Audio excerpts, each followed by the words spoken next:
This podcast contains strong language and adult themes from the outset. Finding the funny. Finding the funny. With Ruth and Ange. Finding the funny. All right, Pats. I want to think of a new beginning. I want to think of a new, or, you know, I feel like every podcast starts with all right, Pat. Do you know what I mean? But I kind of think people like the all right, Pat. Do you know what I've noticed? What's that? I know that Janet is going to be very disappointed. Because I've not been coming back with me. We is We're back. back. Episode 31. Yeah. Well, there we go, Janet. I've done it for you, love. We're back. There you go, Janet. We is back, bitches. Bitches. Episode 2 of 2021. Episode 2 of 2021. Yeah. What a shitter 2021's turned out to be thus Yeah, far. I mean, so far it's just been a continuation of 2020. Do you know what I'm thinking though? I keep thinking this time last year, right? We all thought the year was going to be amazing. COVID We had hadn't no hit idea. yet. Yeah. We were like, okay, Yeah. there'd been one case. We were like, it's going to be fine. It's not coming here. Yeah. You know, you had some scientists saying, stockpile paracetamol. It's on its way. It currently wasn't on tour. No, it was very much. It was doing a stint in Wuhan. Wuhan, it was happening in Wuhan. That's Yeah. a long way away. We're Yeah. all right. We do not need to worry about this curve. And it was like, oh, it's not going to come here. We're fine. We're fine. we're fine. This year, I kind of think we reversed it. So what I'm hoping is, yeah, starts January, shit. February, March, shit. Yeah. Ride it off. Forget Yeah, it. yeah. March onwards, best fucking year of our lives. Well, I think you're probably hoping for a bit too much there, because I think Right. March Well, was and still this is still going to be exactly what is shit. wrong with the world. That you are exactly what is wrong with the world. I think you've got to be a bit more realistic and say it's probably not going to start picking up until I think more like May, June. That's fine. I can cope with So that. I think your first 6 months of 2021 are going to be utter dog shite. Just accept it. Try and make the most of it. You know, all that Yeah. shit about sort of counting it, which I truly believe is an important thing to do. But I think Yeah. you've got to say first 6 months, total write-off. Talking Last about- 6 months, Oh, amazing. hello 2021. Talking about New Year, I had a brilliant message from Stacey on the gram. Stacey, And yeah. she said, I just got up on this week's podcast. Brilliant as always. Anyway, I came across this on Twitter and thought you would appreciate it. So last week, obviously, we talked about you being a Peloton wanker. Yeah. I've been And on this this is morning, what- guys, just to say. I've had a good wank this morning. And been on the Peloton. But anyway, Stacey sent me a picture that said, don't post your New Year's resolutions to social media. 2 months from now, when you're elbow deep in a bag of Cheetos, you don't need anyone asking how the marathon training is going. That is very true. That is very true. Yeah. I also put a thing on my stories this week because, Yeah. you know, we've actually had a few messages from people, Pats, haven't we, about Yeah. influencers jetting off to shitting Dubai. Oh, God. And I put this thing on my story this week, which I thought was just brilliant. And it said, the biggest question of all, does this lockdown include the London Borough of Dubai? Which We had so many I always put a little box up on my Instagram. Graham. On towards the end of the week, and so many of them were you've got to talk about influencers going. One of them just said influencers going to Dubai for work in brackets or New Year's Eve. Or for a load of sponsorship that What they're being is paid it for. with I know. it's not a hard message. Stay at home. No, it's not a hard one. Ange has become obsessed with this Philip Schofield video where he says it's a hard one. Now she just keeps. I literally, whenever I can chuck in a hard one, I chuck it in. It is a very funny video. It is. If you haven't, Yeah. I don't know if you can even. I think it's apparently still on TikTok or something. Yeah, it's him trying to take a mini bottle of gin out of an advent calendar. Yeah. But you can only see his hand trying to take it out, and he's doing like a commentary saying, "Oh, this is a tough one. This is a two-hander. Oh, it's a hard one." And it ends with him saying, "Oh, look at that. It's just a little bit on the pink side." It's just a great video. It is very and funny. I've taken on the phrase of It's a hard one. He doesn't even say it. He doesn't. She's I've totally basically embellished it. I've doctored it to make Yeah. it sound better. Yeah, So basically. but it's not a So- hard one to just No, stay home. it's You don't need to not. be dicking off, jetting to shitting Dubai. And also, right, if you're gonna do that shit, don't Yeah. bloody post it Oh. everywhere. Just go. I saw an influencer say on their social media, we picked Dubai because they're very good at social distancing. Everyone masks. I was reading that like, fuck off. Yeah. Most of the videos I've seen, people have got masks on their chin or on the top of their heads. Or just not a mask in sight. Mask at all. Everybody's drinking out of massive alcoholic fish bowls, loads of straws in one bowl. Like A lot of that is- cross-contamination. that is not social distancing. No. And the fact they even tried to make it sound to like, justify it. well, I thought we'd go because it's very safe and we're very sort of COVID secure. It's like, bollocks, did you? Bollocks. You've been sponsored to jet off there and do something, or you're being given this thing for free, so you're just Or going to go. You just want to get away, which is fine. Everybody does. But do you know what? We're all in this together, pal.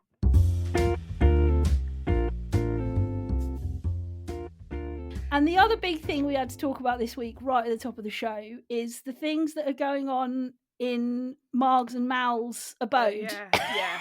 Okay, so As we this like is to big call shit. it, Scrabblegate. So Ange got Scrabble for mum and dad for Christmas. Little extra gift because I was thinking, shit, another lockdown is approaching. They're going to be bored out of their heads. What can I get them? Scrabble. Great. Scrabble. That'll be a great fun game for Mal and Margs to play for hours a day. Well. It's turned out to be the poison chalice. Basically, Mal is whipping Marg's ass and she hates it. Oh my God, right. So they often send us on our family group chat, they often send us little updates. Like most of the time it's dad saying, I'm now 10-3 in the lead, or I've just put down another triple word score and got 75 points. Anyway, and we're all like, oh, Margs, come on, like, keep Margs, going, come on. You can come back from this, Margs. Anyway, on Saturday, we got a message from Dad saying, breaking news, Mum scores 63 using all her letters in her first go. And we're all like, yes, Margs, back of the net. Brilliant. This is it, you're going to do it. She's back. Fast forward 3 hours, this was the message we got from Mum. I bloody well lost. 63 ahead from the start. He gets 32 on his last go and beats me, the bastard. I'm so fucking mad. I'm not playing again.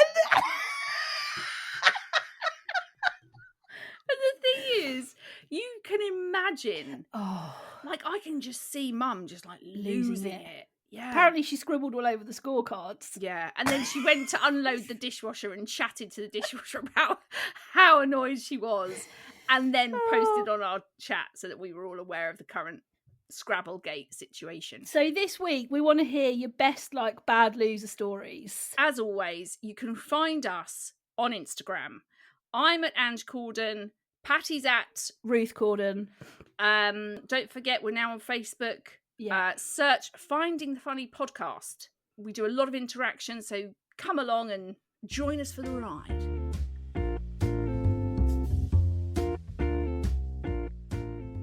Shall we do Le big question? I love the fact that has become a thing. Yeah, just evolved into a thing. Yeah, it's like a hard one.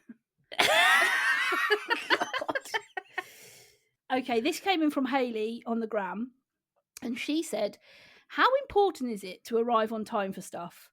And is it not as bad to arrive early as it is to arrive late? Now, this actually is a hard one for me because... Oh my God, Ange, you've got to stop this. This is getting ridiculous now. That isn't even how he says it. So pack it the fuck in. Okay, so this is actually a hard one for me because I do struggle with timekeeping. Although Yes. I think I have actually gotten better. Well, yeah, because you can't fucking Recently. go anywhere. You've got a great track record at the moment. Because you can't be late for a Zoom. That is just really Well, you shit. can. Yeah, but You come know. on. Say you're on the loo. Your track record is good at the moment because you're shitting well staying No, at home. I actually think pre-shit show, I was actually getting better, and I was consciously going, right, I've got to work on it, and I can't be late for shit, right? Okay. Fair enough. I do find that hard, but people who arrive early Oh, God. piss me off Yeah. just as much as I piss myself off when I'm late. Well, okay, so I think there's a sliding scale of lateness and earliness. Right.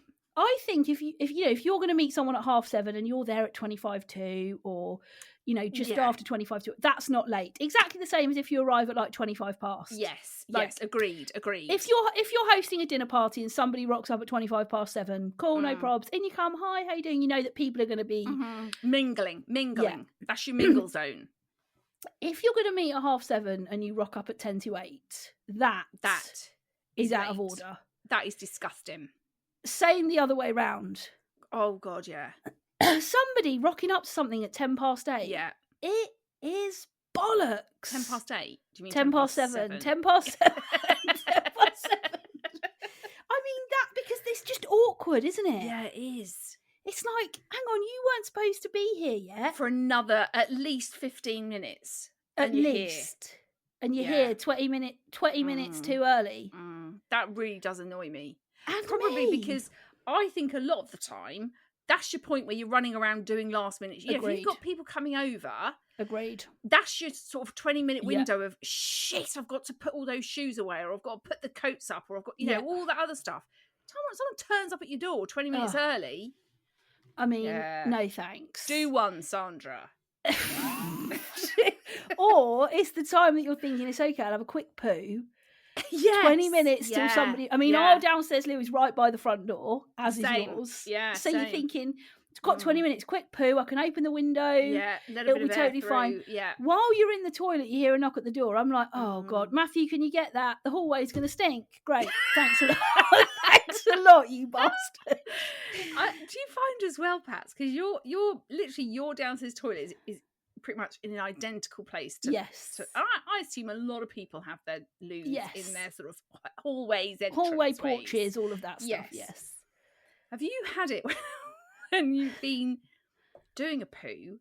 Yeah. And you get a delivery at the door or something? Yeah, bollocks. Oh Lord, that I honestly I get into a right state about that. It's embarrassing, isn't it? Yeah, it's like, it's really embarrassing. I'm going to take a while now because you know it's a number 2. Yeah. So quickly hurrying through, wash your hands, comes open the door. Hi, just got a delivery for you, and you just know there's a backdraft. Yeah, the backdraft. It's a big back. like You've left your back doors. That's why you need to get yourself one of those. We've got one of those, all super duper singing, dancing doorbells. Your ring goes. Well, it's just called a ring. There's lots of others. Other doorbells are available.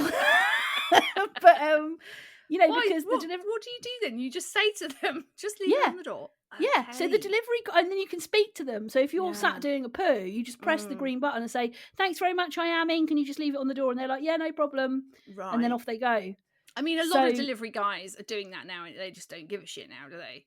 Oh, well, before Christmas, I had a delivery guy.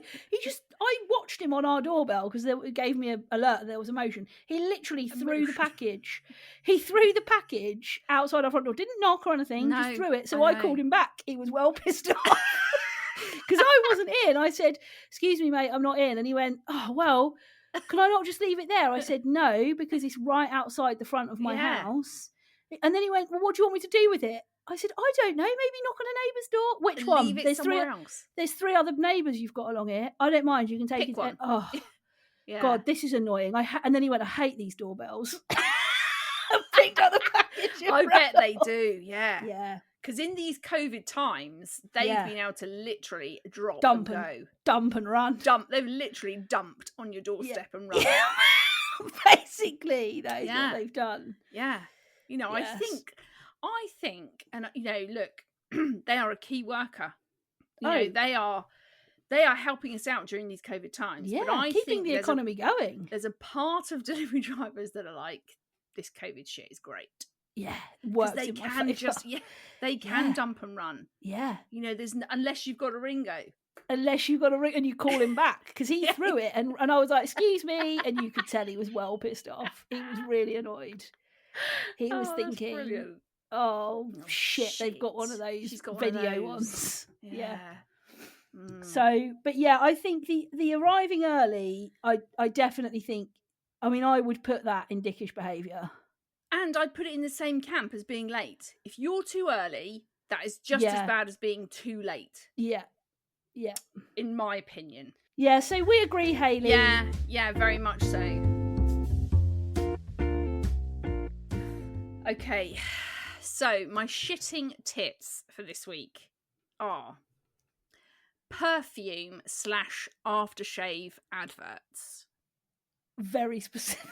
What the fuck are those things about? What, when they're like sexy lingerie? No, just I've gone and done a bit of research, right? I've gone and looked up. Okay, you've done research. So I've done a bit of research because I was watching the TV and an advert came on for a perfume. It was actually an aftershave that came on, and I was watching it just thinking, what the hell? Like, there was nothing in the advert that gave you any indication that this was an aftershave that they were trying to sell, right? Right. And this particular advert was an advert for Dior Sauvage, starring Sauvage, which actually looks like sausage. It looks like they're advertising Dior sausage. So a few times I'm about to be like, smells like a fry-up. If you want to smell like you've just been to Betty's Big Breakfast Caff, a couple of spritz of this and you're welly. That would have been a better ad. Anyway, so it stars Johnny Depp. Okay, now, I don't know Johnny, but I get the impression he's probably a bit of a dick. But anyway, me too. So automatically I'm like, oh God, it's got Johnny Depp in it. But I've just given you. I'm going to give you a little overview of what happens in the ad. Okay. So it starts with Johnny playing a guitar in this sort of at the top of this big. He's in a big city. He's playing guitar. Right. I don't know what music is, but he's playing guitar. Right. They're panning around. He's in a big city. Right. Yeah. Then he's in a car, and he just says, "I got to get out of here." So he gets in his car and he's driving out of the city, and he drives past a big black bull. Again, I don't know why the bull is in the road, but the bull's in the road. He drives past it, and he says, "I don't know what I'm looking for." Where's he from? The West Country. Johnny Depp suddenly born and raised in Tavistock. I don't know what I'm looking for. Okay. He's now driven out of the city. Absolutely bloody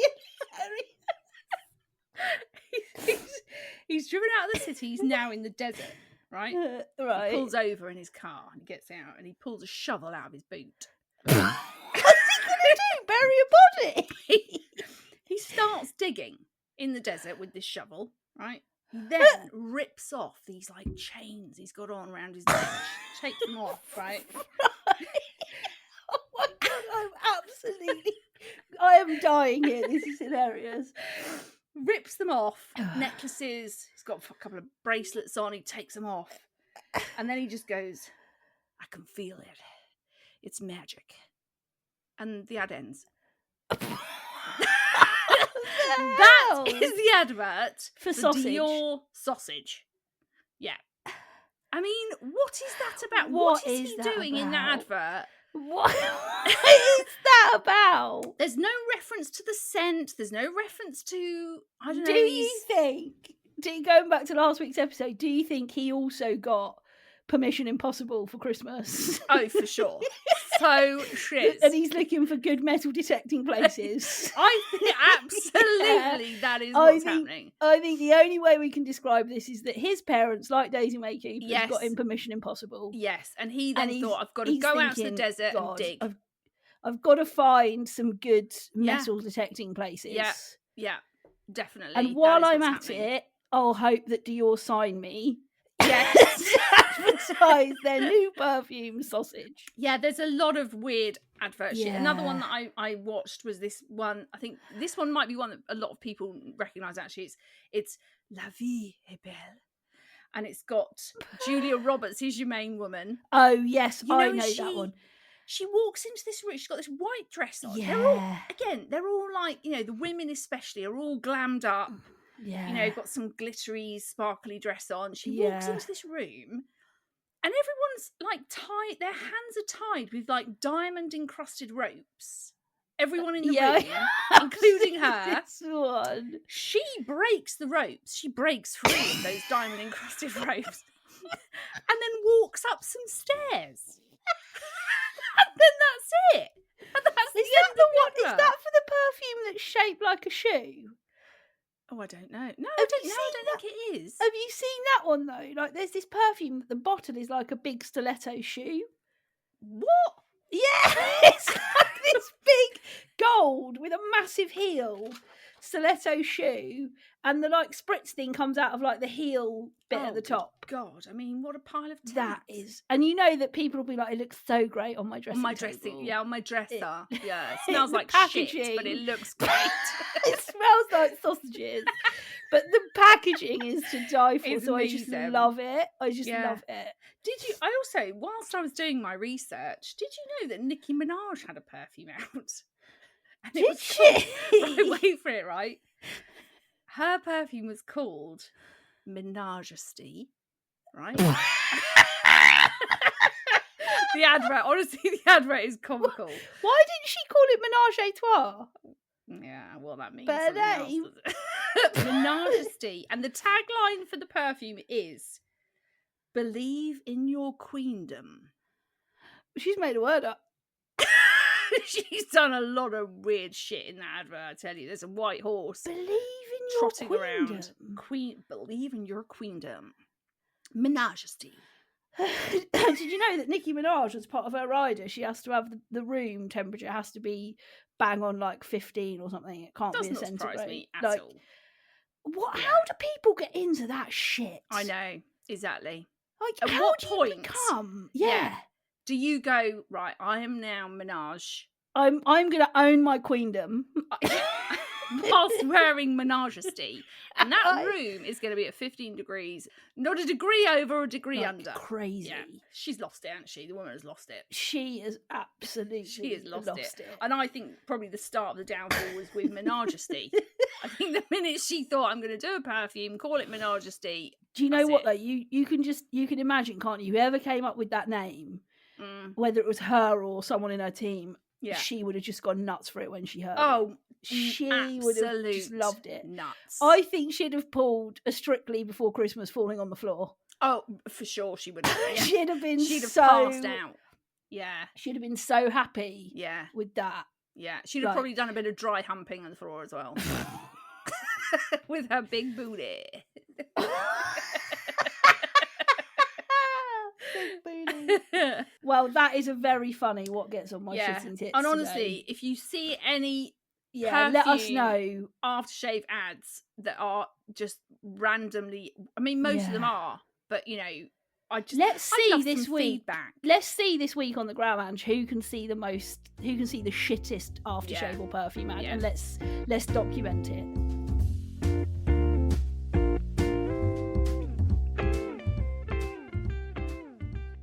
Okay, so we had some really good dickish behaviours this week. We've got so many dickish Yeah. behaviours, and we love getting them. We have just got like reams and reams of them, and it Reams. takes us ages, doesn't it? We're like, To oh, that one's a pick. good one, that one's a good Yeah. one. But this one came in this week, and it's very funny. And it says, people that write really long happy birthday messages on Facebook for their relatives or babies that aren't even on Facebook, they're not going to see it. So why? It's dickish. And that's from Claire on the gram. That is so true. Why do people? It's like I just want to say a massive happy birthday to little Joshua. Joshua is 2 today. Joshua, you came into our life 2 years ago and you are the absolute ray of sunshine that we have been waiting for. You are funny, creative, kind, and your personality is really starting to come through now. We want you to know that Auntie Sandra and Uncle Derek love you so much, Joshua, and we cannot wait to see you to bloom into the lovely young boy you're going to be. Fuck off. In brackets, Joshua is not on Facebook, so I can't see this. But I know that his mummy, Claire Harris, will read it to him. Yeah. Bedtime. Also, Claire will go through that. Joshua is 2. Mm. You have listed that he's kind, creative, funny. He's going to turn it. He might be a dickhead by the time he's 8. Well, it sounds like he's a fucking genius at 2, doesn't it? I mean, Joshua is excelling for 2 years of life. He sounds like a fucking genius. It's the same like people's grandmas and stuff, though, isn't it? Yeah. Like, Grandma Doris is not on Facebook, so she won't read this. Because she's 105. But I really want to wish her a happy 105th birthday. Do you think people do it for attention, though? I think sometimes people put these things up to get loads of likes and happy birthday, Josh. Happy birthday, Josh. Happy birthday, Josh. We love you. Never met you, but we love you. We love you. You sound amazing. At 2, you're kind and considerate. And you know all your colours and your numbers. Yeah, very generous with your money.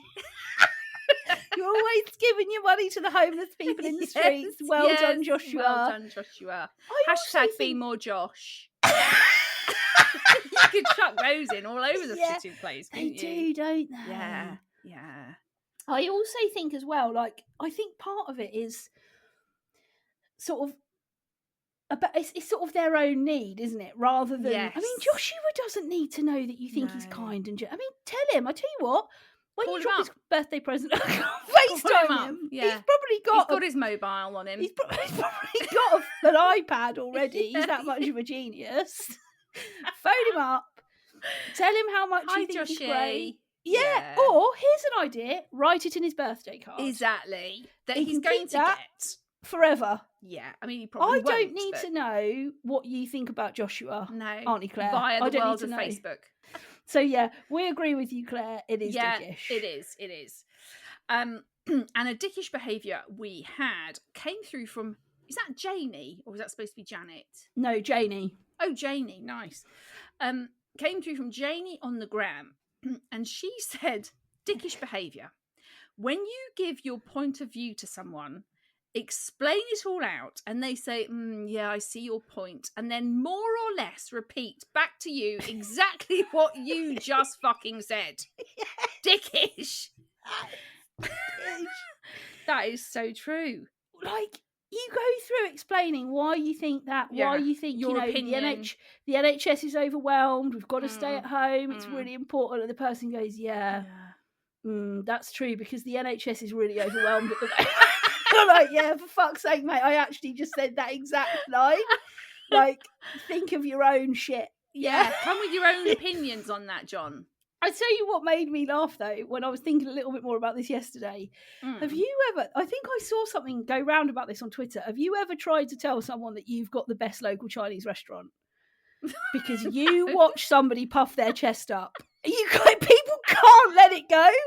It's like, honestly, near us, we have got this brilliant Chinese. Yeah, it's not as good as ours. People cannot let local takeaway restaurants in other people's areas be better. Be better than what they've got. It just can't. I mean, we've got this fantastic chippy just open near us. Well, you want to hear about a good chippy? I'll tell you about a good chippy. Christmas Eve, wasn't it, Linda? Christmas fucking Eve. We got fish and chips. Best fish and chips I've ever had in my life. Why do people get so protective about their local takeaways? Nobody can let it go. No one. This week, guys, try it.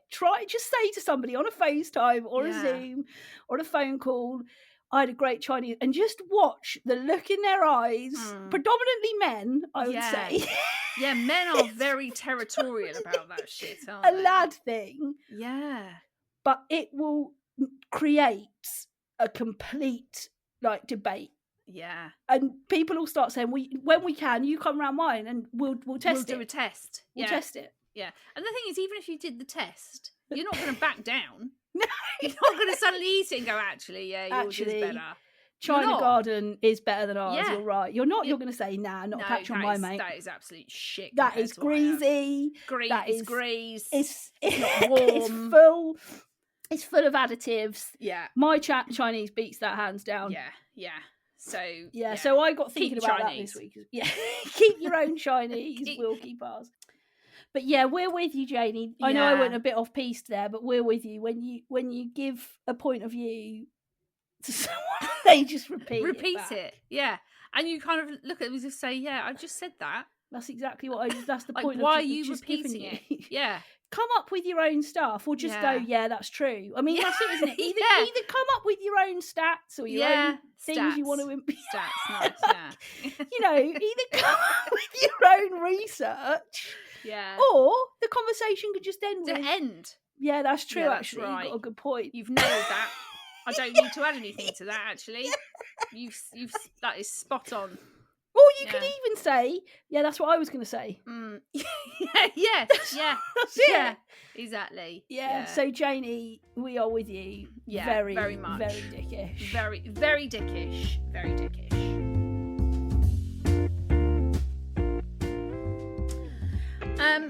Okay, so then we had sort of a question through from Lucy on the gram, and she asks, how do you not let what other people think of you dominate your thoughts? Great question. Great question. And something that I think probably all of us have struggled with at various points of life. I know. I'd say. I think it's something that I probably would on some level still struggle with at points. I wouldn't necessarily say that I am completely free of, I think on the whole I'm really fortunate. I've got a lovely family, great friends, and I know who the people are that I would go to when things are tough, and they're the people that I think, that I want to think the best of me the most, and the people that I'm close to is. But I do think, I don't know that you ever, and I don't know that we should ever fully grow out or get rid of not having a kind of momentary thought of what are other people going to think, because I think there is a sense of being socially aware. I think that is probably the key. In that, obviously, Lucy's question is, how do you not let it dominate your thoughts? Yeah. And I think, unfortunately, sometimes it does come a lot with age. I think when you're in those sort of teenage years or those early 20s, or if I'm talking personally for me, that's when I felt that a lot. When I would be far more conscious about what other people think of me, what I do, how I act, all those things. And I think it's only as I've got older that I've become less bothered. Yeah. And I think that's the important thing, and something I really try to talk to my children about, because they are at that age where you're so easily influenced by what your friends think, what your peers think, when you go to college and school, and I also think as well, it's such a waste. What I've really learned is it's such a waste of my energy, because I suppose when I meet somebody, I have a choice. Obviously, I want to be polite, and I don't want to become obnoxious. I don't want to get to the point where I'm like, well, I don't give a shit what anyone thinks about me, because I'm just going to do what I do. Because I think that's when you lose your kind of social etiquette and your manners sometimes. But I think for me, I'm like, well, me sat here worrying about what they think. Also, it might not be true. I might be worried that, say, I don't know, John doesn't like me, but John might think I'm great, and I'm spending all this time worrying about that, and he hasn't even thought about it. And I think it's interesting, because I think we all have our own stuff going on in our lives, and I think a lot of the time people don't really think about what they think of other people very much, unless they're very close to them or they've got a very good relationship with them, and so I think for me it's about thinking about, I'm not leaving parties thinking about every single person I met in detail, exactly, creating an opinion of them, being like, oh, well, I'm leaving going, oh, I met a bunch of people. Some of them I Yeah. probably would get on with if I saw them again. Others probably not quite my people, but, you know, I've met them. I think for me, it's like, it's such a waste of energy. And that's the point I got to. I was like, I could be really worried about all of this. And actually, they've left the party and haven't given me a second thought. Yeah, exactly. So I think it's sometimes about getting out of your own head and thinking, well, that person's got their own stuff going on in their life. They're probably not wandering around, thinking about me. Yeah. And what I'm like. Yeah. And I think the moment that you start to do that, I'll never forget, actually, I worked with a young person who had this very thing. They were very worried about kind of what everybody else thought of them. And a GP actually said to them, when you go into school, I want you to imagine everybody is holding a balloon, and in their balloon is all their stuff.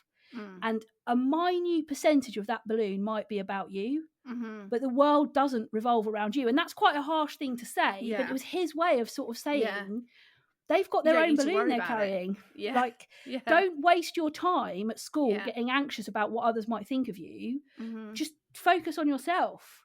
And I think that is totally kind of key about, like, not letting, like, people who actually do or bring so little to your life, you know, have that much control in your head and how you feel. Like, you know, these are people that you probably, I don't know, you're around while you're in school, you're around while you're at work, or they don't have a huge amount of influence over your life. So why allow that to take up any space in your head and your heart? Because it's really not worth it.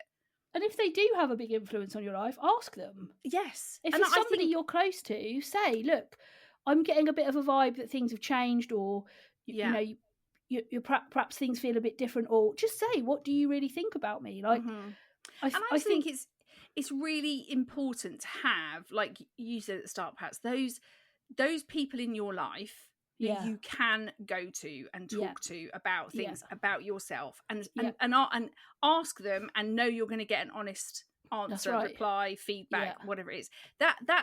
They're the people you need to have in your life that are going to have an impact and help you grow and help you change, or help you see things about yourself that maybe you do need to address, because you know, none of us are perfect, of course, absolutely. But actually, for all those other people that you might interact with here and there, like, don't even let that be part of your headspace, because 9 times out of 10 they won't have formed an opinion of you. No, they will have met you once, and if they have, you know, let them have it. If their opinion is, oh, I'm not really sure, that's fine. What's, you know, it makes no difference to your life whatsoever. So if they don't like you, don't worry about it. Focus on all the people in your life that do. So we hope that helps, Lucy. Yes. Thanks for listening as always. Yeah. And remember, you can find us on social media platforms, and we'll see you next week. Finding the funny. Finding the funny. With Ruth